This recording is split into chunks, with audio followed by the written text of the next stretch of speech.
can I have another wine? You're listening to the Giggle Gang podcast. I don't know what I'm talking about. If you want it, just come get it. A Giggle Gang podcast. Just be myself. For fuck's sake. You know, sometimes people pay me to say ridiculous shit, and sometimes I just say it for free. That's hectic. You're listening to the Giggle Gang podcast. Why have you got a t-shirt on that says weird arsehole? It's just a group of comedians that are weird arseholes. Right, how many people are in the group? 3, Andy McBurney. You can list them. Alright, just 3. I mean, if you're walking around with a t-shirt that says weird arseholes on it, you're probably not that fussed on your identities. I don't give a shit, mate. You seem quite hard, Doug. No, I'm an ex-hippie whose hair fell out, and then looked mean. That's about it. It's true. When I had long hair, I looked like a right soppy shit. Right. And now you're hard. No, just have you always had the same accent, though? Yeah. It's the accent, I think, that's putting me off. I can't know, it's a bit weird. It's like Coventry and Bedworth mixed. It's like backwards and, well, Coventry and Bedworth are both backwards, I guess. So, yeah, it's a bit of a weird accent. It's a non-accent, isn't it? Yeah, whereabouts are you from, Di? As you can tell by the accent, I'm from Birmingham. Oh, I can't tell because I don't know accents. I'm fucking terrible at accents. Donald Mackerel takes great joy in making me do accents from different parts of the UK and then ripping the shit out of me for doing so. Have we started now? Yeah. Oh, happy days. Mate. Yeah. You can introduce yourself if you want. I'm Doug Carter from Bedworth. Ooh. Hi. All of a sudden you've gone really serious. Yeah, I didn't know we were going. No, we're always going, mate. All right, sounds good. Yeah. And I'm Di Ellis, and I'm from Birmingham, right in the middle of the country. And most people there don't speak like me. Oh, right. They speak worse or better? Worse. Yeah, I better not even attempt to do the accent. Oh. Otherwise, They don't speak like that, you know. Oh, it's Peaky Blinders. Yes. Oh, right. Real Peaky Blinders. Do you like the show Peaky Blinders? It's a bit violent for me, actually. Oh. Well, I've got a lot of friends who've been on it. What do you mean? Violent. Like, they've been extras on the show. I've got a lot of friends who've done it, yeah. So bits, I thought it wasn't filmed in Birmingham. I thought that was the Most thing. of it isn't. Oh. Most of it's filmed in Manchester and Liverpool, ironically. And the Black Country. They do a bit in the Black Country Museum, so I've got some friends who've been on. Right. Yeah. Interesting. Have you been on TV yet, Doug? Only Crime Watch. Oh. No, I'm only joking. No, I haven't. They never caught me. Right, that's good. Only CCTV. I have. I've been on Britain's Deadliest Lovers. Have you? What? Yes. How do you not know that? I was on a TV programme for Discovery ID. It's a series called Britain's Deadliest Lovers. And it's about people who've killed their husbands or girlfriends or whatever else. And Is there something you want to tell us, Dom? Yeah, it's fair to say. When's the bit where you're going to kill us all? I played a police officer, you're safe. Right, okay. So it was a reconstruction. It wasn't. Oh, it was a reconstruction. Yes, yeah, it wasn't my trial. I was like, literally, why are they putting pretend police officers in to solve these murder cases? I was Like, getting worried then. I've been in the paper, but I haven't been on the telly. okay, it's not as good as Dire's story, unfortunately. Well, you'll be surprised. What were you in the paper for? About Jeremy Kyle getting in contact with me. What did he say to you? Do you want to know this bit? Yeah. Yeah. All right. About 3-4 years. Jeremy ago. Kyle from the Jeremy Kyle the show. knobhead off the telly. Yeah. His show got in touch with me about 3-4 years ago. And at first I thought it was a mess about because his picture come up and I've got a load of mates that are a bit knobby and they try and take the piss. So when I rang the number, they were like, it's the Jeremy Kyle show. And I went, this is Bainham, innit? And he went, no. I says, it's Fennel, innit? They went, no. And I went, it's one of them knobheads, innit? And they went, no, put the phone down, Google Jeremy Kyle show, ring us back. So I did it, rang them back, and it was the Jeremy Kyle show. I said, so what do you want? And now my mind went, because I've got a bit of a colourful past, and it could have been one of many things. Yeah. But they said, we're looking for a Douglas Carter from the Coventry area. Went to visit a friend in the Navy while he was down there. Something happened, and now there's a 16-year-old girl looking for a dad. And they went, does any of this ring any bells? I went, yeah. They went, oh, so we found you? I went, yeah. They went, okay, so we'll start sorting out for you to come on the show and everything. And I went, nah, you're all right. And they went, well, why not? I said, well, I've got most of my own teeth, I own my own house, and I've got a job. I don't really fit the criteria. And then they wouldn't put me in touch with her. So this went on for months. So hang on, they told you had a daughter you didn't know about, and because you wouldn't come on a television show, they wouldn't put you in touch with her. Yeah. Were they going to pay you to go on the show? Well, they give you like Do you know how much the pay was? No, they give you a hotel room and like a free mini bar to get you drunk so that you fight with everyone else on the show, I guess. But this was a different sort of thing. But they wouldn't put me in touch with her. So you've still not met her? No, I'll get to that now, mate. Oh, fuck! Yeah, there's a lot more to the story, mate. Don't let her anywhere near die, mate. You'll be fucking dead. Well, it went on for a few months, kept ringing them, they wouldn't put me in touch with her. And then one day, I just thought, do you know what, stuff this is the last chance. So I rang them again, and they went, no, we're too busy. I went, you're going to fucking regret this. I put the phone down. Now, this was before I started comedy, anything, because I do a bit of internet comedy as well. Before I did any of that, I just used to do stupid videos online. And I knew that the power of social media could probably help me. I knew she was looking for me. She lived down in the Portsmouth area. So what I did was, first of all, I made a page up called Jeremy Cole Doesn't Care, hate page, to hate on him. But then I thought, how do I actually find my daughter? And so I made a video saying if any of my friends told them that what I've just told you, if any of my friends and family have got family down in Portsmouth, can you share the video? Hopefully I'll find her. Boom, it exploded, went global, messages from all over the world within an hour. The page got up to 54,000 followers. The next day I'm walking around Tesco's and someone said, that was a bit mad yesterday, weren't it? I said, yeah. They went, you found her yet? I went, no. And then boom, my phone went off. I think you're looking for my daughter. And I found her in 23 hours. Wow. Yeah. But the ending to that, the hate page actually flipped as well. And it's now your comedy page. You've transitioned all those followers into your followers. No, totally different. I could have, but I started getting messages off people saying, can you help me find my dad? I said, well, I don't really know how to. I said, give me your details, I'll put it on the page, and if people, there's enough people on there, share it and stuff. We reunited about 13, 14 people straight away. Really? Yeah. But then it was taking over my life. I got a couple of admin in that actually helped find people, and in the last 3 years we've reunited over 300 people with lost relatives. Really? Yeah. Nothing to do with Jeremy Kyle. These aren't ex-Jeremy Kyle people. These are just regular people. These are just normal people that joined the page to help me find my daughter, and it just escalated from there. Yeah. Wow. And that's nothing to do with my comedy. When I started comedy, I wanted them to be totally different entities. Yeah. I actually walked away from this page, offered it to the help that I've got on there, and they went, no, you created this, you stay as the face of it, we'll just do the work. If we need you, you can come on and help us. So I then walked away from that. So are they getting paid? How does it work? No, it's totally free service. Right. Totally free. In fact, I did get offered a guy that charges thousands to search for people. He tried to buy the page off me, and I said no. I want it to stay as much of a free service as possible. So he wanted to basically kill your page so he could continue making money out of his service, and use the 54,000 people as a way. He says, and I said no. I feel like I'd be selling out. I don't want to do it for that. To be honest, if I get a message off someone saying I found my dad through your page, that's worth more than money to me. So yeah, absolutely. That's how I wanted to keep it. And you're also a working guy. You don't need, Well, I do need it, yeah. No, but you're going alright. I'm alright swearing. You dress, mate, say whatever you want on here. Shit, there's only one rule on this podcast. No backtracking. I don't backtrack. If you say anything, that's what you felt at that time, and there's no, oh no, I didn't mean that shit. Yeah, alright, no, fuck it, yeah, let's go balls deep. Mate, let's do it. Well, Daisy, don't get too excited. Don't say that. Di knows about me, don't you worry. Yeah, so that's kind of it, really. So, Di, what's your family situation?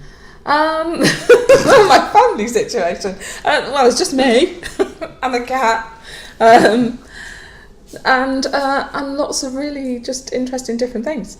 So I gave up the proper day job about 3.5 years ago. What was the proper day job? I was a deputy head teacher at a primary school. Oh my gosh, how boring. Yeah, and how stressful. Yeah. So I gave up the day job to be an actor, and then fell into comedy as well, and do loads of just really different random things. That's fun. What's the randomest thing you've done? I did. I don't know what the randomest thing is. I do a lot of medical role play. So when they're training doctors, I go in for their medical exams, and you have to go in as a fake patient, and that can be really funny. So you're a paid actor to pretend to be sick, so doctors can pretend to fix you. Pretty much. Okay. That's exactly how it works. Right. Although, I didn't know there was this underworld out there where they can't fucking treat real patients. People are dying on hospital floors in this country, and they're paying actors 400 quid a day to pretend to be sick. Well, in some cases, it's really important that they do, because I had one that I was doing last week, and I had to pretend that my fake husband was dying and had refused chemotherapy, and I was really worried about it. So of course I'm playing this totally seriously, and I had to pretend that my fake husband. But they know you're an actor, don't they? They know you're an actor, yeah, but they are being assessed. They get to the end of the consultation, and as he left, he said, "Well, I'm sorry, I can't help you. Have a nice day." So when we're asked to feedback, we do get some really, really interesting things. One of them said to me on one occasion, I was playing an old lady, and I'd got problems with my memory, and they said, "Well, we'll have to do a scan of your head." And I said, "Well, what's that for?" He said, "We need to make sure that there's nothing in there." Oh, no. This would be awesome comedy material, but it's not meant to be. Did you have to sign any waivers when you do this? No, you just have to keep within the brief. Right. Have you ever broken character? No, I have bitten my lip and tried not to laugh. So But oh, hang on, you bit your lip, like painfully bit your lip. So you did have an ailment that they could have fixed, but because you were acting as a bloody, person with rectal problems. Yeah, I did genuinely throw myself to the ground last week when I was doing a medical role play. We were just going into the building, and there was a step that was about 6 inches deep, and my legs are only about 8 inches long. So it was like, as I went to go up the step, I tripped and I threw myself head first onto the ground. The security guard came rushing out of the football ground to see if I was all right, and the doctors just stayed in there. Because they weren't being assessed at the time, so they don't give a fuck. They only care when you're actually acting. That's unbelievable. So this is for assessments. Yeah. Right? Okay. Yeah. And then after that, they get to treat real people. Actually, on these ones, they've all been training already for about 4 years, and they still can't give them a real patient. Absolutely don't trust them with a real patient, because real patients would say the wrong thing. Yeah. So do you have a brief. script that you have to read over, or do you just have a character and then you make it up? No. For those ones, yeah, we have pretty much scripted stuff, but you don't know when they're going to ask you the right question. So you just have to wait and see where you can get this answer in, and if you can't get the answer in, you just have to randomly say something. Oh my god! Can I ask how much you would on average get paid for this? Those ones are sadly not the kind of amount that you were talking about. Oh, those ones are about 140 quid a day. That's still all right though, isn't it? Yeah, it's all right for a day's work. Being a fake patient. Yeah. I have to do fucking falling all over football clubs and fucking pretending you've got bowel cancer. Yeah. Seems like a right laugh. It's very jolly. Should we be laughing at that? Oh I don't know. I feel like I've been wasting my time and energy, trying to get an actual job. We should go and pretend to be ill. The best ones are when I have to be a patient who's trying to go in and actually doesn't have anything wrong with them. So you just be yourself for a bit. Just be myself. Going, oh, well, I've been sniffing a bit for a few weeks. And, what? Diane, what have I told you about beef? Let's not go down that road. No, let's not. Let's what was it about no backtracking? What do you do for her? I'm a forklift driver on a building site. Oh, for some reason I imagined that you drove cranes when I met you, so I wasn't far off. Yeah, I do. They're called telehandlers.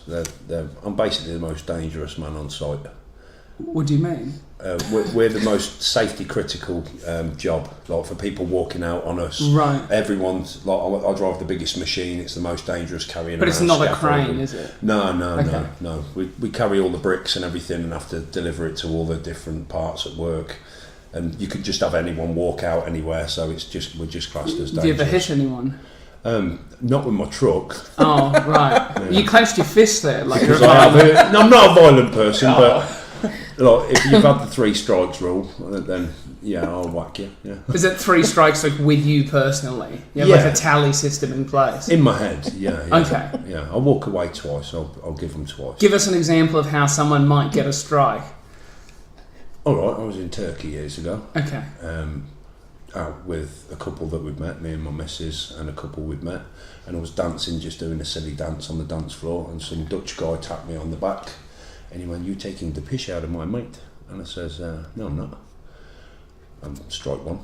Walked away. So hang on, that was strike one? Yeah, I didn't know it was strike one until he caused strike 2, and he tapped me on the shoulder again, and he went, "You're doing it again. You're taking the piss out of my mate." I says, "Who's your mate?" So he showed me him. I says, "Mate, I've never seen you before in my life." And when "It's okay, my friend, he's just drunk." I was like, "Okay, that's sound." So I thought, right, there's strike 2. Carried on dancing. A few minutes later, he tapped me on the back again, and he went, "You're doing it again." I said, "I can't hear you, mate." So we went down to the bottom of the bar so I could talk to him. Him and his mate were both there. And I says, "I don't know what you're on about, mate." Basically, this guy wanted to cause trouble with the big guy in the bar, but he bit off a bit more than he could chew. Right. And I says, "Look, mate," I put my hand on his shoulder, and he pulled away from me, rolled his sleeve up. I don't know why he rolled his sleeve up, but that just gave me the chance to go, "Look, mate," just grabbed him, pulled him in, and give him the nut, like strike 3. Oh, strike 3. Yeah, The finishing blow. Yeah. Oh. Put him up. Right. And then I ran away. Oh, no, that is the way it always ends. Well, I've been told in a Turkish bar, you don't let the Turks get hold of you because they Yeah. will wipe you out. So I Yeah. ran up the road, got away. Was it in Antalya? It was in, I can't say the place it was in, just Oh. in case. Was but it too remote? No, it's just in case a Dutch guy listens to this and goes, Oh, no. "I can remember that guy sticking the nut on me." But it got sorted out. I ran up the road, two Turkish blokes in the bar up the road. They went, "Doggy, why are you running?" I said, "Some guys just started on me down there, so I didn't let him finish. I finished." Yeah. And then he went down and sorted it out with the guys in the bar, and everything was good. That's fine. Yeah. But I'm not a violent man. No, I know. But I'll give people a chance to walk away. If they don't want to walk away, then you do what you have to do if you're backed into a corner. So, That's it. yeah. You are quite intimidating, but like in like a loving way. But I'm not. To look at me, if you first met me, I do look intimidating. But like these guys will tell you once you break through. Oh, I don't think you're intimidating. I'm just. You what? What are you trying to say? Yeah, it's me you should watch out for. Really. Yeah, by the sounds of it. When was the last time you battered someone? Last June. Really? What happened? Was it one of the doctors? They didn't give you the right treatment. So I'm like, give me the methadone or else. Yeah. No, I do stage combat. Okay. So screen fighting, stuff like that. So yeah, I spent my last summer doing a stage fighting exam. So hitting people basically, or rather, but Pretending not to hit hurting them, people. obviously. Yeah, That's exciting. it's really good. It's really good. What's your favourite stage fighting move? Oh, I'm not sure there's a move. My favourite weapon, no, probably. Nunchucks. Yeah, we don't fight with those.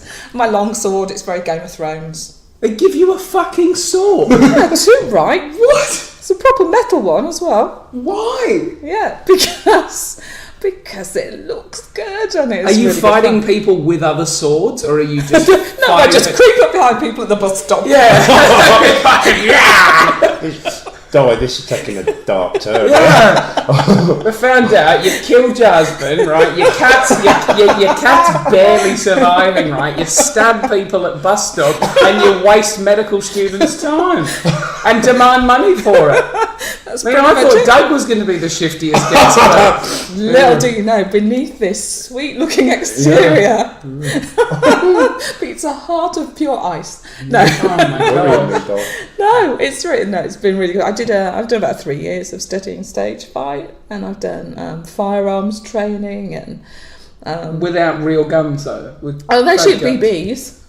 They shoot BB guns. Yeah. You enjoy that? I love it. I love weapons. I love weapons. I grew up. She's crazy! Growing up, I grew up. My dad was an Olympic archery coach when I was growing up, so sure I he kind of was. grew up with weapons. So yeah, I grew up with archery, and then my dad had. Oh, my mum's not going to listen to this, is she? My dad had air rifles hidden in the loft, and when my mum was out, we'd go into the garden and shoot air rifles down the garden. At passing school children. Obviously, we waited till the end of the school day. Yeah. That's So fun. To pop them off. Did you ever have guns? No.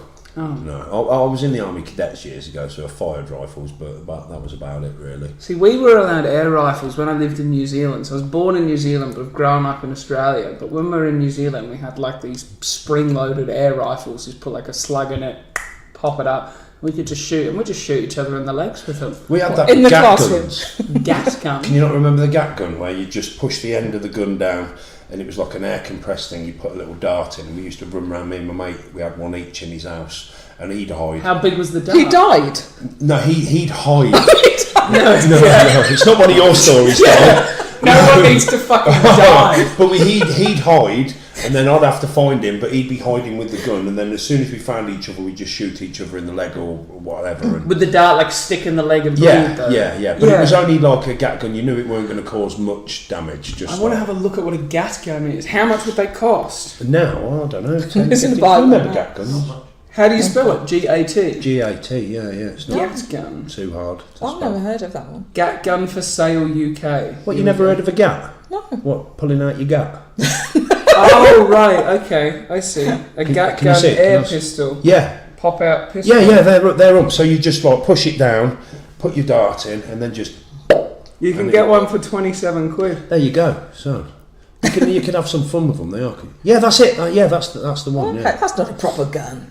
No, we're not talking. We're not murderers like That's this. fine. No one needs to die. It's no fun unless I somebody don't know how dies. you're getting back from here, Di, but it's fucking not with me. Oh, so I know I said that we weren't going to talk about this, but I feel like I've got to know you guys. And I feel like there'll be some fun stories. What's been your favourite gig of this year so far? I'd say I've had quite a few that I've. I don't want really good enjoyed. gigs. I want ones with good stories. Well, I don't know. I don't know. I think the Doug and Friends one was quite good because it was the first one I put on in my hometown.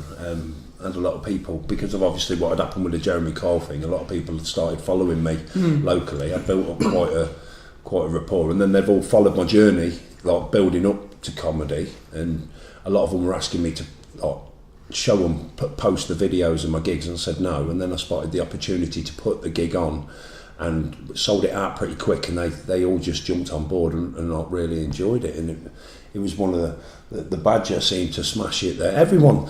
The Badger smashed it, mate. Oh, When has yeah, the yeah. Badger not smashed it? I think he's had the odd one or two where he's got more, because he's very niche. You get some people that just don't get him. Donald, you can weigh in on this. Did you not go to a football club and there was children there? Oh no, it was a cricket club in Stoke. Yeah, and they had 12-year-olds in the fucking audience. I wish I was there to see that. They paid me, it was like 80 quid, but they booked me off the back of a YouTube video where I talked about euthanizing mentally disabled children. It's like fucking idiots. So yeah, no, I've had the odd bad gig. You get what you pay for. Yeah, but like I said to you, as soon as like I videoed his first ever outing as the Badger, and he's actually, Really? he actually said that all he can hear through the video is me going, for fuck's sake, and just laughing. And I'm not joking. He tore the room apart, but I did say afterwards, didn't I? I says, look, you're going to be a Marmite character. 50% are going to get you. Vegemite. 50%. Vegemite, mate. Vegemite. And then what happened when you were on that that pro bill, and you had the couple in the front row, didn't you? Some woman was there just staring at him like that, and he's just turned around to her and gone, "You don't like me, do you?" And she went, "No, I fucking hate you." But her husband was virtually crying with laughter, so that was kind of proof that you're like a juxtaposition, aren't you? Yeah. I remember the first time I saw you was at King Gong at the Comedy Store, and I saw you sitting in your seat waiting to go on. I was like, what's that cunt doing dressed as a fucking badger? I was like, What about Bushfest?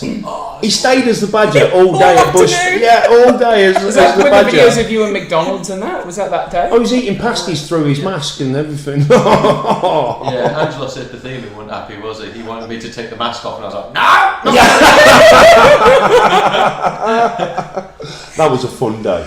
That was a real fun day. Fucking hell. Have you had any wild gig stories, guys? Wild gig stories. Not really. I had a good one last week where there was a really old couple at the front, and after the first set had happened, the lady stood up and said, "I'm leaving because it's too loud and I can't hear."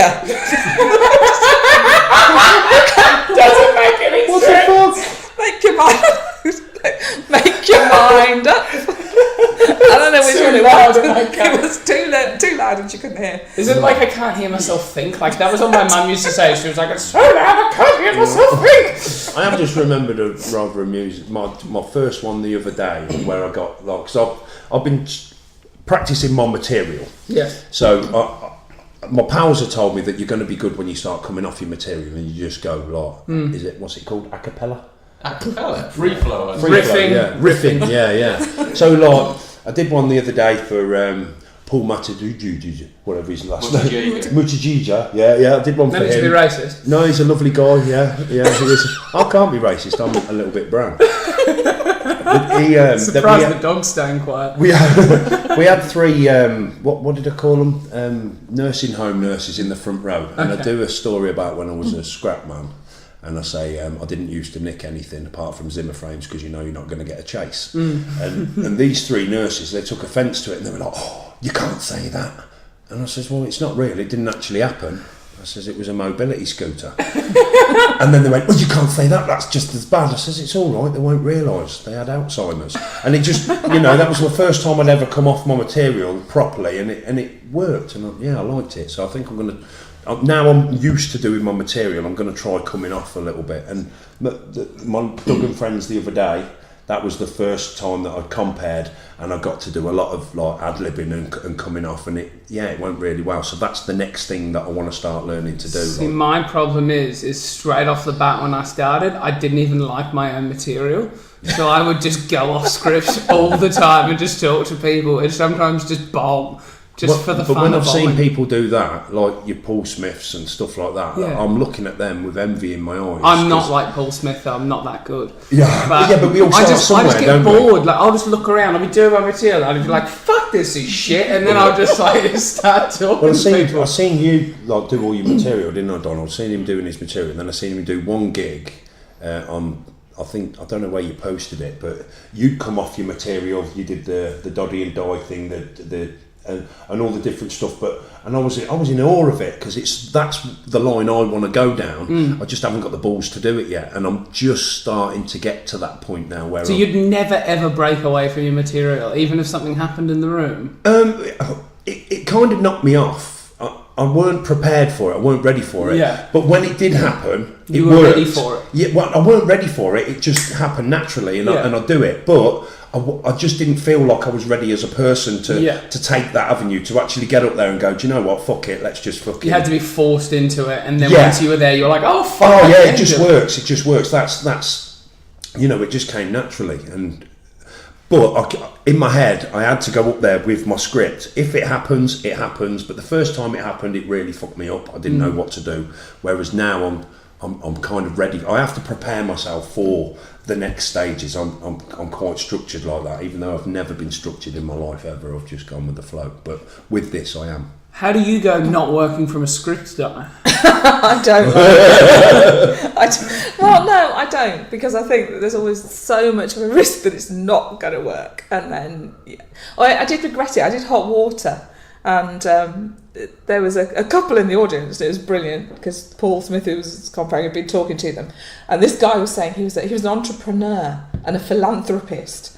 And I said, "What are you doing here?" He said, "Oh, well, I brought my girlfriend here because it's her birthday." And I went, "Right, you're a philanthropist and you brought her to a free comedy night for her birthday in Liverpool. What's a philanthropist? Oh, someone Somebody that good gives works. money to charity and that, like Robert Denny Jr. is So, a philanthropist, and he has like many initiatives, and he might be, helping blind kids get gloves or got you. whatever. Yeah, So he's you not a know. cunt then? So they said, I don't know. I just use him as an example. He may be a cunt as well.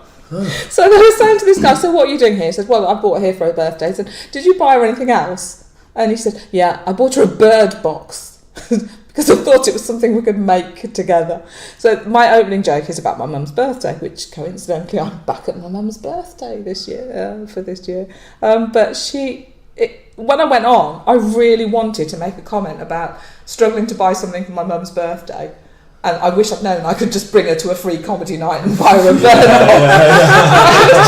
And I think if I'd been brave enough to do it, it probably would have got quite a big laugh. Absolutely, they always get a big laugh when you make fun of idiots. Yeah. It's amazing, and there's so many of them in this country. It's never ending. They're at every gig. Yeah. It's great. But I was just not quite brave enough to do it. So yeah, that's my aim, is to be brave enough to do some of those We're things. quite new as well, aren't we? So things come with time. Yeah. Yeah. Di, can you tell us about your most embarrassing acting job? Well, I was just saying, when you're doing acting jobs, they always tell you that you're not to finish acting at the end of a scene until the director says cut. Yeah. So even if you actually finish the scene, you keep acting. So I was actually acting a scene with a guy who was about half my age, and we'd finished the scene and we're just staring into each other's eyes, and absolutely nobody was saying cut. So we just ended up snogging for ages. Really? Yes. Because I don't know what the director was thinking. Just, I wonder how far this will go or what. Was this Di Does Dallas? What ended up finishing first, him or the scene? Luckily, the scene, because everybody else who was in the room just died laughing, and we had to give up at that point. You had to stop when he started bombing her. Yeah.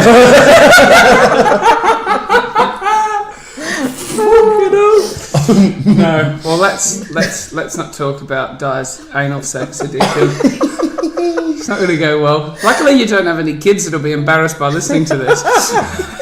Oh, my mother's too deaf to hear it, so it'll be fine. That's good. We're perfect. We can say whatever we want about you. Filthy We're slag. learning a lot. We're learning a lot about you here now, ain't we, Di? It just sounds worse because it's all coming out in one podcast. Yeah. Don't you wish that you were still an English teacher? Yeah. No, I don't. I really don't. Do you think life is more exciting now? Definitely. You never know where your next meal's coming from. Or who you might have to stab to get it. Yeah. Or you might have to snog to get it, apparently. That's preferable. Do you think life's more exciting now you're getting creative? Well, it's different. It's different because I've had an exciting life anyway. I've just done some mad shit through my life, so I've always had a bit of a colourful life. Can I have an example of some of the mad shit?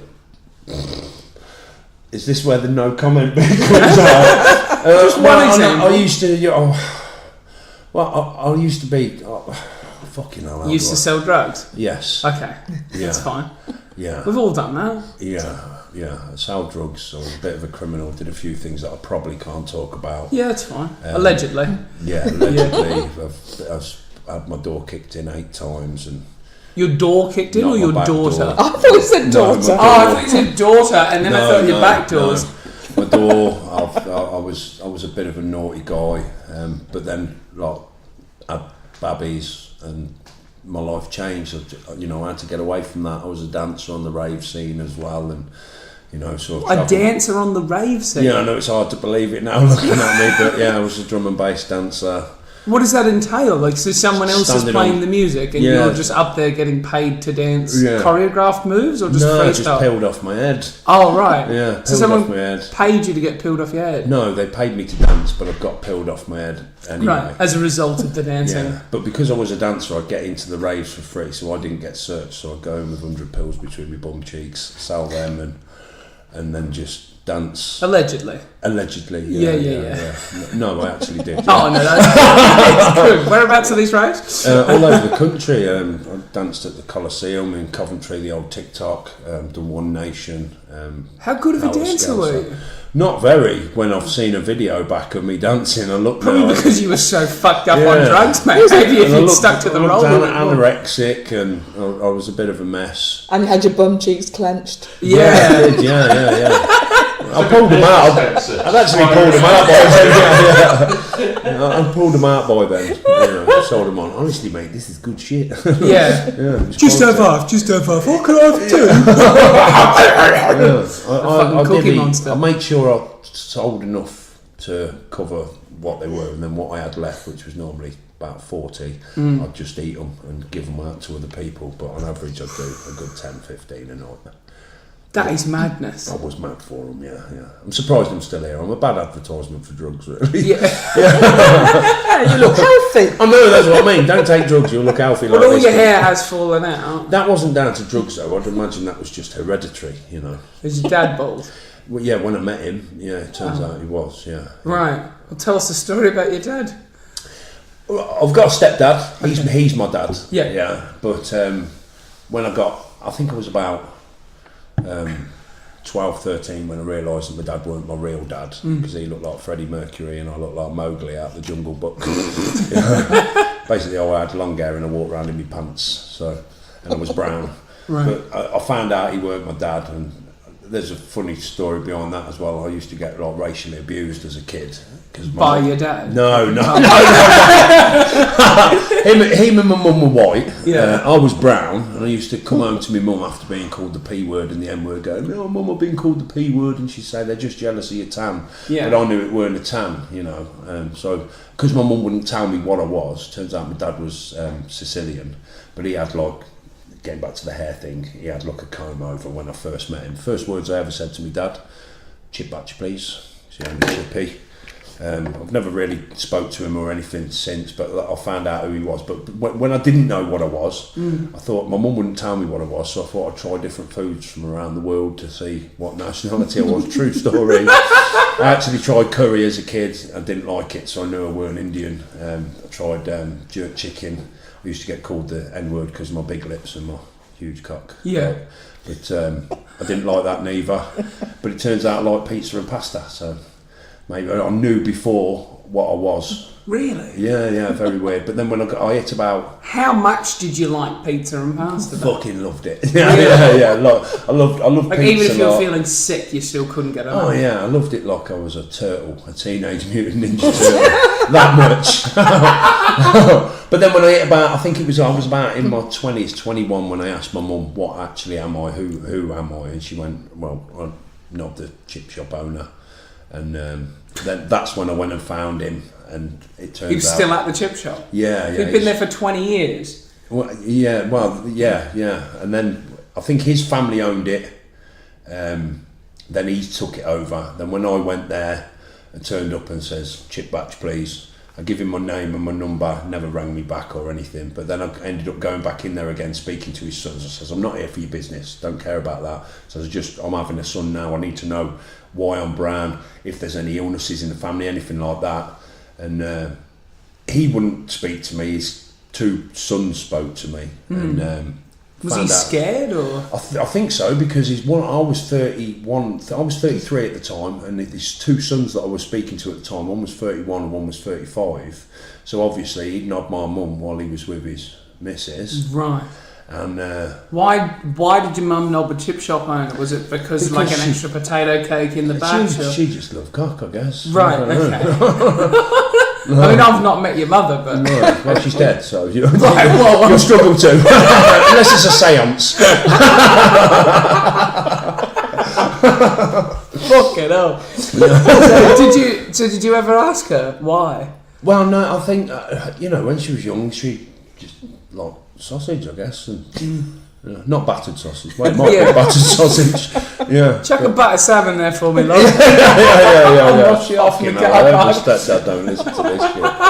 Fuck's sake. The poor bloke. Yeah. No, listen, right, truth be told, my dad, who brought me up, I love him to bits. He's my dad. This other guy, he just chucked the sperm in there. That's it. So he ain't my dad. It's exactly the same as my Don't give a auntie shit and about uncle him. He situations. means I nothing think to you me. lose your food hygiene licence if you do that. Yeah. But He's lucky he's still in fucking business, mate. Well, he ain't. He sold it once I turned up. He's like, fuck that. Doesn't want you knowing where he lives, mate. Well, I ain't bothered about him. I found out what I needed to know now. I know now that I'm half Sicilian, so that's all that matters to me. That's it. Yeah, forget about You're it. feeding your kids, pizza and pasta. Yeah. It's knocky all around. I didn't want nothing to do with him. I weren't interested in him. And let's be honest, like his missus, she don't need to know all this stuff. And I found out what I need to know. I'm happy. I've got a dad.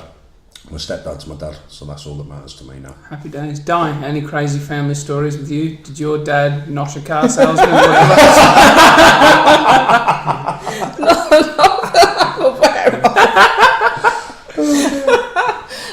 No, nothing especially crazy that I'm aware of. See, my parents are so vanilla. I used to get so angry that my parents were just so fucking boring. So, like, we would go to school during the week and they'd have jobs. My dad worked for the government and my mum runs a dental surgery.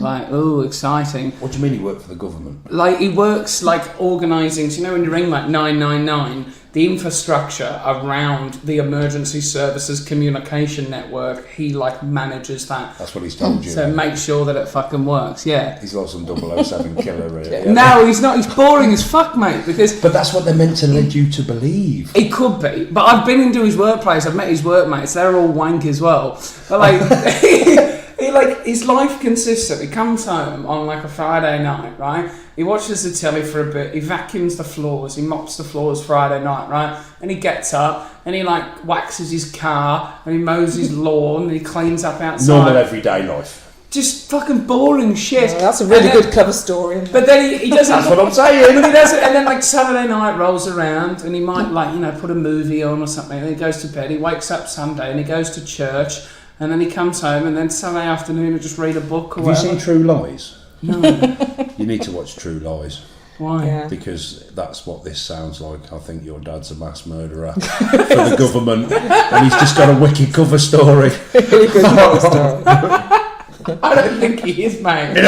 He's so boring. That's how good he is at But I his job. used to, I like, this sounds really bad, but I used to be like, oh, like, my dad's always here, just like hanging out with us, like at home. Like, why doesn't he do anything? Why doesn't he have any of his own friends? Like, why doesn't he, do anything? And it turns out he does have his own friends, but they've all got their kids as well.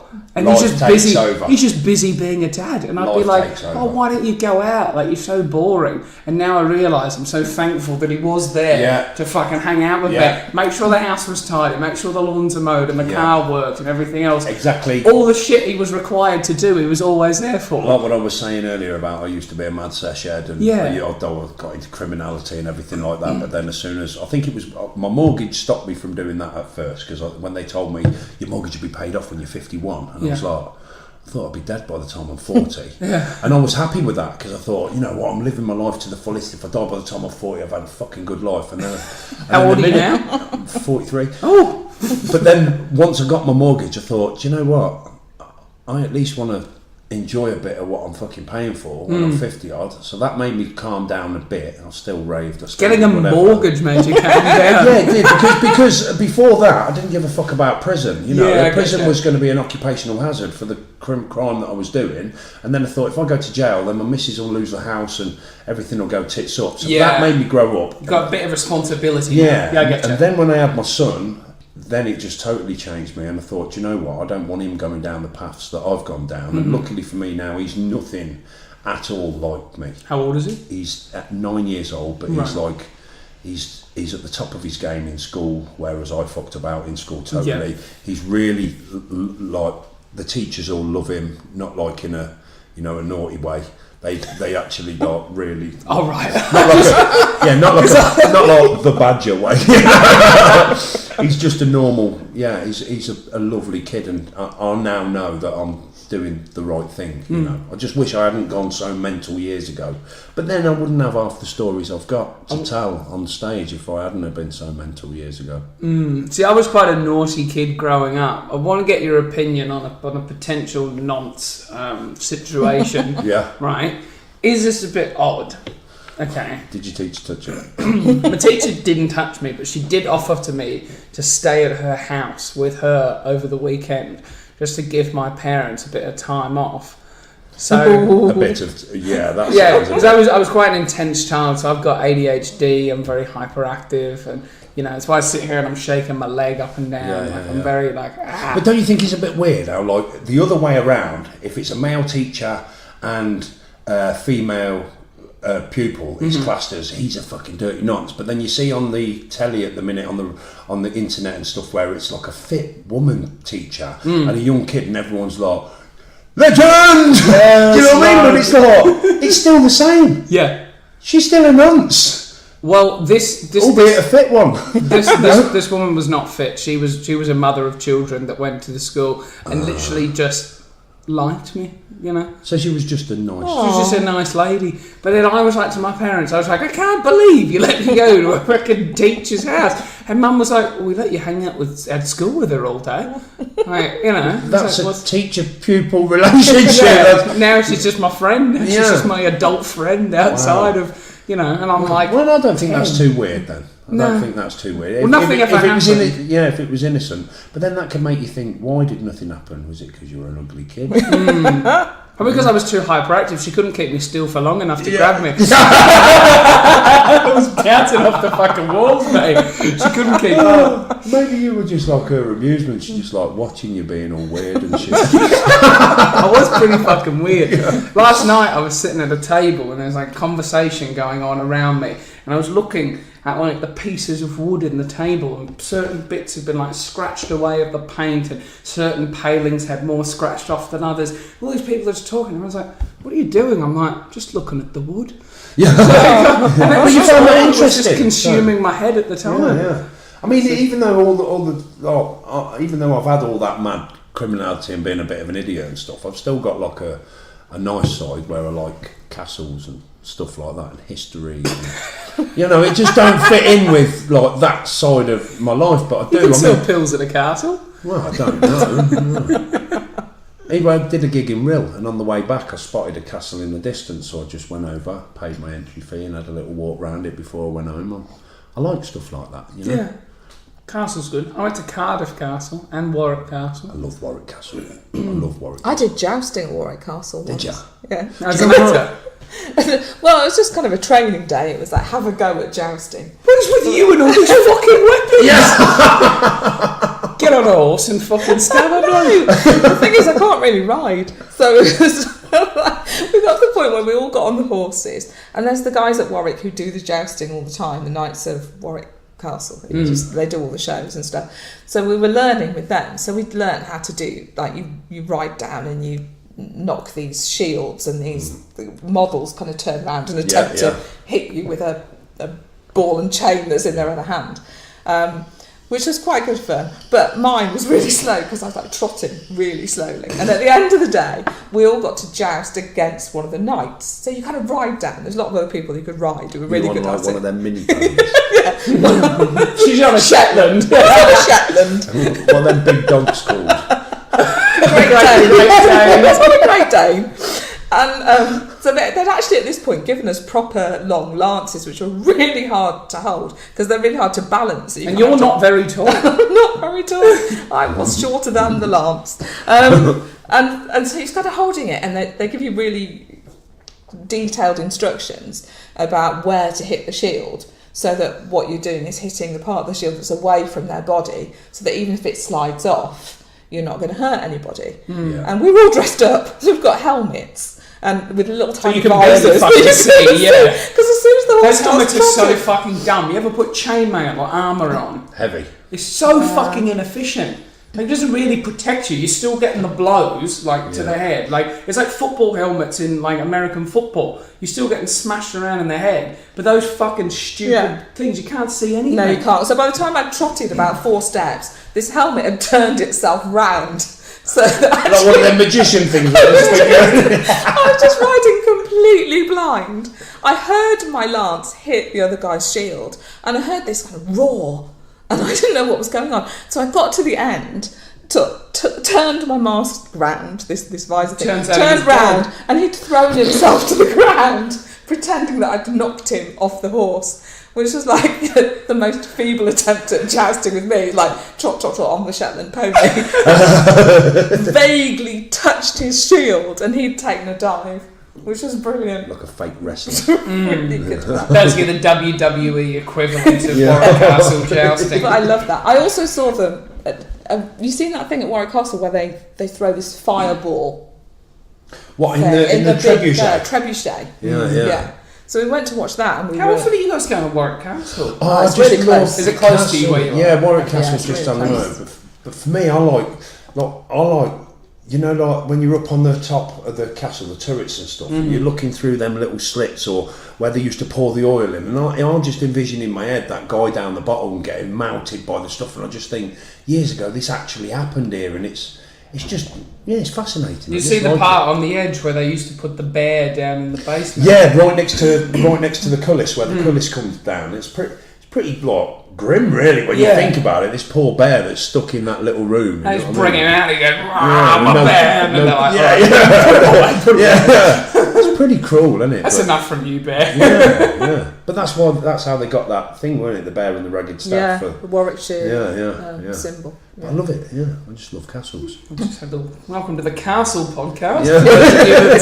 For those of you that are interested in it, Doug's managed to score himself some bloody vape juices for coming. Because I'm quitting vaping. I'm publicly declaring that I'm quitting vaping. Hold me accountable and don't let me break. He's pina coladaed me up. Yeah, a strawberry lemonade, but it's a full one of strawberry lemonade right there. Yeah, this has been worth the journey now for me. Mate, is Forget the it? comedy. Sometimes in comedy you get paid in weird and wonderful ways. Yeah. Is this my rider? You can have a drink tonight as well. There's a drink Oh, on the wicked. door for you. Yeah. Yeah, only one though, Doug, because you're driving me home. I don't drink and drive. know you don't. You don't have to lie. There's no No, backtracking. I don't drink and drive. No, he's a My good job, guy. everything I do work-wise is to do with driving, so it's not worth taking the risk of anything. If you like lost that. your license, would you lose your job?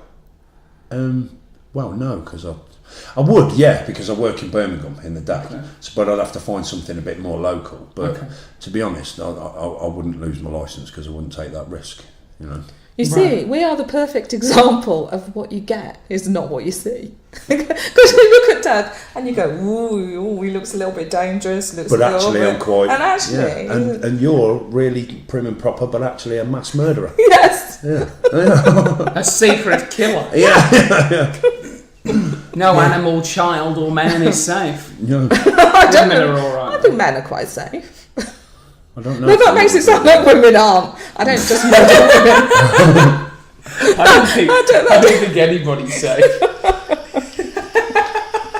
It's one of those examples where you say something and think, that didn't come out how I Well, I've wanted learned to. a lot about you today, Guy, that I never knew before. All I've ever thought about Oh, you was see. very prim and proper. But I know, just because I don't swear. yeah. When Can you're you killing swear on the podcast for us though? Just Go on, say your wildest swear word. Go on. My wildest... drop the C-bomb. Yeah. Please, go on, I dare Can you. you just say go fuck yourself, you cunt. Go on, please, Di. No, I can manage No, you're struggling. sugar puffs. That's about the best I can do. You swore on the way down here. I did. What did I say? Oh, I said bastards. There you go. Did you get that? Did you get that? Can you just in your posh voice just say fuck off, you stupid cunt? Oh, no. Pretend you're in character. All right, Come on. in a posh voice. Yeah. Oh, fuck off, you stupid cunt.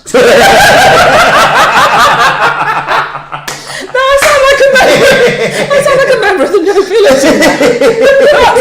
That is what the Queen says when Donald Trump comes to visit. Yeah, she probably does, don't she? Oh, that stupid cunt's come over here. Bloody hell, Philip. Let's fuck him up in a tunnel. There's another example of Matty Shaw's perfect Queen accent. Oh, bloody hell, fella. Oh, bloody Let's hell, fuck mate. him up in a tunnel. Oh, blimey, Gaffner. Right, we'll stop taking the piss out of my accent now. It's over. Dave, thank you so much for coming on, mate. No, thanks for having me, Thanks, mate. Di. It's been fun. Thanks for That's having good. us. How would you rate your first podcast out of 10? Oh no, you're gonna make me score it. 6.8. Fuck, always room for improvement. I'll go with an 8 because I've never done one before, so I'm happy with this. But will you do me one little favour? Yeah. Will you ring me up when I get home just to make sure she ain't murdered me? That's